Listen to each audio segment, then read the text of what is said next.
Hello दोस्तों, आज मैं आपको जो कहानी सुनाने जा रही हूँ वो कहानी है पुलिस जलपरियों की।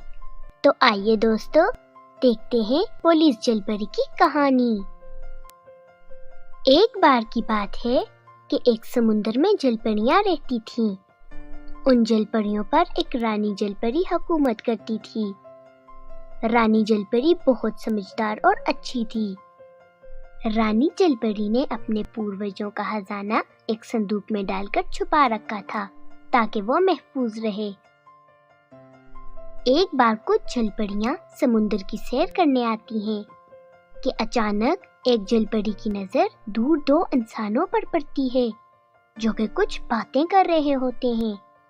अरे सोनाली, वो देखो सामने, हमारे देश में दो इंसानों का क्या काम हो सकता है।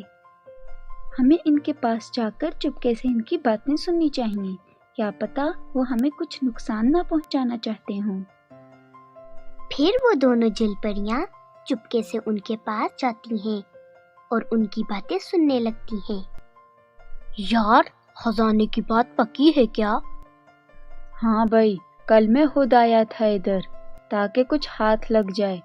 फिर अचानक मेरी नजर उस खजाने पर पड़ी, लेकिन कुछ जलपरियों को मैंने देखा जो इस खजाने पर पहरा दे रही थी। इसलिए मैं तुम्हें यहाँ लाया हूँ कि हम दोनों मिलकर खजाने को हासिल कर लेंगे और आपस में बांट लेंगे। लेकिन ये काम हम आज नहीं कल करेंगे, क्योंकि अभी रात होने वाली है और हमारा यहाँ रुकना सही नहीं होगा। ये कहकर दोनों आदमी वहां से चले गए। दोनों जलपरियां बहुत परेशान हुई और उन्होंने जाकर रानी परी को सारी बात बताई।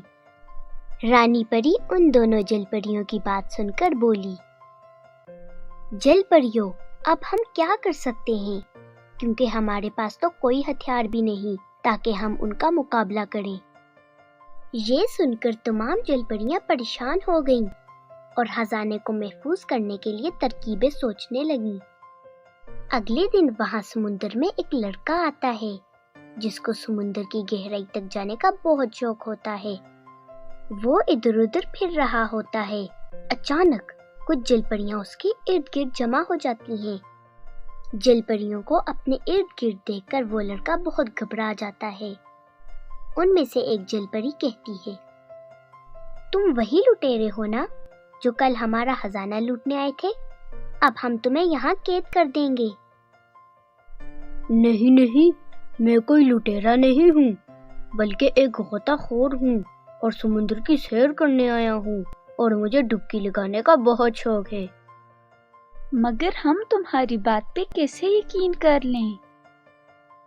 आपको यकीन दिलाने के लिए मैं आपकी कुछ मदद कर सकता हूँ और उन लुटेरों को पकड़वा सकता हूँ जिनके बारे में आप बात कर रही थी। ये सुनकर जलपरियां उसकी बात मानने पर राजी हो गईं। लड़का उनको अपनी तरकीब बताकर चला गया। अगले रोज सुबह वही लड़का हाथ में पुलिस की यूनिफॉर्म और बंदूकें लेकर उनके पास आता है और उन्हें ये सामान देकर चला जाता है। कुछ वक्त बाद जलपरियों को वही दो लुटेरे खजाने की तरफ आते हुए दिखाई देते हैं। उनमें से दो जलपरियां पुलिस का यूनिफॉर्म पहनती हैं और हाथों में बंदूकें लिए खड़ी हो जाती हैं। लुटेरे जैसे ही खजाने के पास पहुंचते हैं तो एक जलपरी बोलती है, उधर ही रुक जाओ, खबरदार हमारे खजाने को लूटने की कोशिश की। अब तुम बचकर भाग नहीं सकते क्योंकि अब तुम हमारे कब्जे में हो। लुटेरे उनके हाथों में बंदूकें देखकर डर जाते हैं और जलपरियां उन्हें रस्सियों से बांध देती हैं। ये क्या, तुम लोग तो जलपरियां हो, पुलिस तो नहीं हो। पुलिस नहीं तो क्या हुआ, हम अपने खजाने की हिफाजत के लिए पुलिस तो बन सकते हैं ना। अब अगर आइंदा तुमने हमारे खजाने की तरफ देखा तो हम तुम्हें इसी तरह रस्सियों से जकड़कर कैद कर लेंगे। इस तरह जलपरियों ने बड़ी बहादुरी से अपने पुरखों के खजाने की हिफाजत की। तो बच्चों, अगर आपको हमारी ये कहानी पसंद आई है तो हमारे चैनल को सब्सक्राइब करें।